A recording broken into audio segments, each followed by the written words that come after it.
Kelly, Vixen. Hello, ladies and gentlemen. This is the Brock Lawley program. My name is Brock Lawley, and special guest today is Kelly Vixen. There is a solution to the gift-giving problem between men and women. There's a solution to the gift-giving problem between husbands and wives, and isn't that the elusive elephant in the room? What are you going to get? You can't buy clothes, because if you get the wrong size, you're a dead man walking. You can't really buy jewelry because your taste in jewelry is obviously flawed as a man. You don't really know what you're looking for.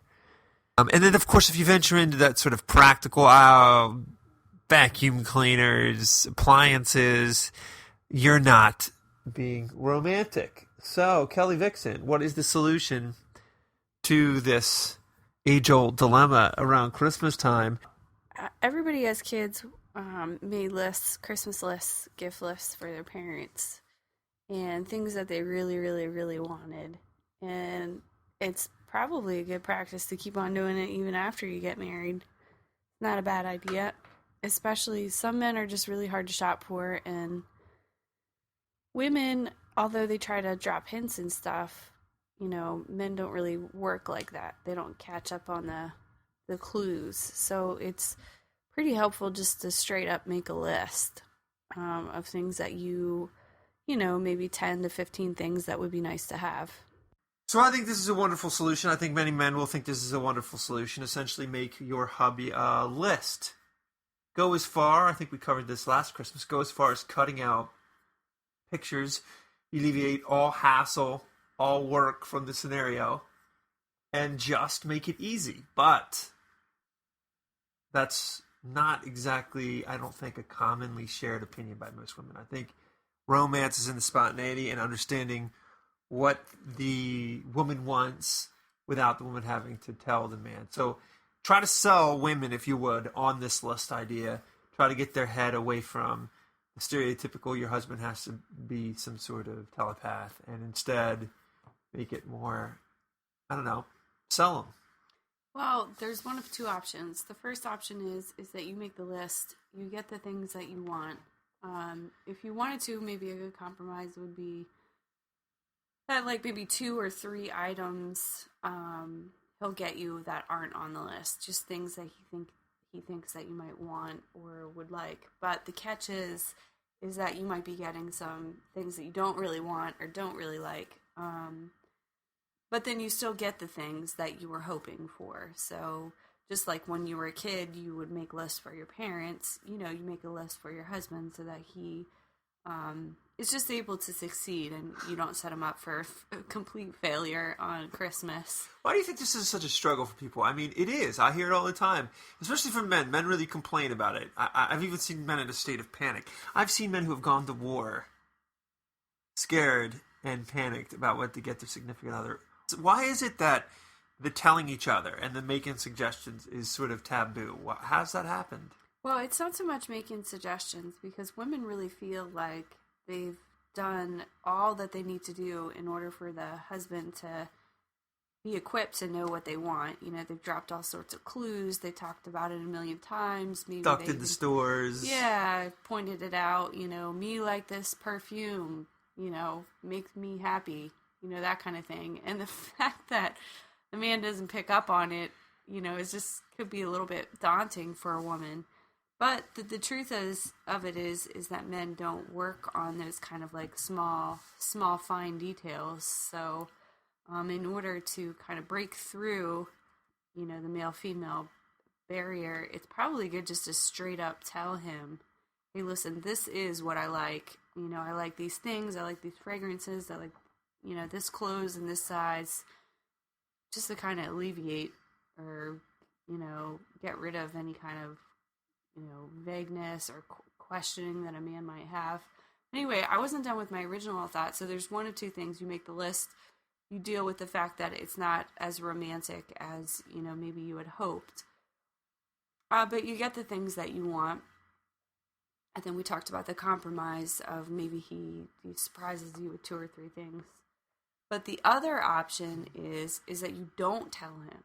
And he just goes out on his own. Which is the vast majority of the situations, I would imagine. And then you're disappointed because he didn't get any of the clues. He didn't, figure out that, you know, what you really wanted was XYZ. So it's just a matter of, you know, do you come to terms with the fact that the way that men function, the way that men think, and get what you want by making the list, or just kind of stick to your guns, you know, and prefer that he somehow figure out a way to pick up on clues and be really frustrated. So I think it's pretty obvious that you just have to sacrifice a little bit of this idea of, you know, romance and spontaneity. That's not to say that he can't still do those things, but that you just kind of make the window a little bit easier for him to get through and to succeed. So I think there's a lot of men out there that are listening to this saying, oh, this would be a wonderful thing, but I know this isn't going to fly for my wife. So just as a fail-safe plan, a contingency, if you will, what are some ideas? Because, you know, just some generic ideas that aren't going to have a man falling flat on his face. I personally think you stay away from clothing. I might be wrong about that. I think there are some booby traps, Christmas present booby traps. What do you think? Give him a parachute. What can he do? Some romantic ideas are jewelry. You know, you can look at the kind of jewelry she's already bought. You know, does she like gold? Does she like silver? You know, what are the shapes of the earrings that she typically wears? What are the shapes of the necklaces she typically wears? And kind of buy something within that, you know, within that range. That would, you know, always be a good guess. Maybe take like a picture of her jewelry with your cell phone and then ask the clerk, do you have anything that's, you know, similar to this? Or, you know, a lot of men buy women heart-shaped jewelry. I mean, that's always, you know, good with like diamonds in it. That's good? Or her birthstone, whatever her birthstone is, you know, buy her jewelry that has that birthstone. That's a good, safe thing. So jewelry is good. Perfume is good. I wouldn't buy her a new fragrance. I would buy her something that she already has. You know, if she's halfway through the bottle or whatever, you know, that might be a good thing to buy. Or if she, you know, is like holding on to this like one little fragrance that's like clearly empty that she should throw away, you know, and she still has it for like the third year in a row, that might be a good fragrance to buy for her. I'm trying to think what else. Definitely don't want to buy her any kind of like gym membership or, you know, Curves membership or anything like that. That's Weight Watchers. Yeah, Weight Watchers packages off the table. Not safe. That's good. Yeah. I remember that's a minefield. Yeah, if she's into books or, you know, she's got some sort of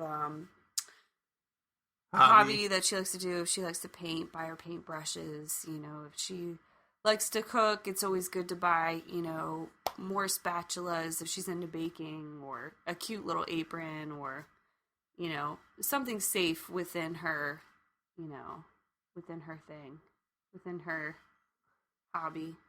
It's good stuff. It is sad to me this has become a little bit of a tricky scenario, because to be honest with you, it should just be an expression of your love, but there's a lot of pressure. I can specifically remember feeling the pressure as I was dating. I got really lucky in that you allow me these lists, and I think it is true that you sacrifice just a little bit of spontaneity. And I meant as a suggestion, I would just say, you know, hammer that list out. You got a whole bunch of safe plays, and then shoot a Hail Mary, maybe with one gift, and maybe it'll go in. But nonetheless, I really wanted you to hear Kelly's take on this, and I specifically wanted women to hear it, because I think it is totally true. I mean, why expect the telepathic angle? Why are we in this? It's very similar to this sort of star-crossed lover, soulmate. These weird things funnel into our modern day understanding of relationships, and they sabotage the whole thing. So Merry Christmas. Merry Christmas. And I hope you succeed in the madness that is holiday shopping. But the biggest mine that you have to avoid is the wife present, because extra large jammies or anything like that, and you will die a painful Jabba the Hutt sandpit death. Mm-hmm. Merry Christmas, everybody. Thank you for listening to The Brock Lawley Show. Long live the new media. CollegeCountry.net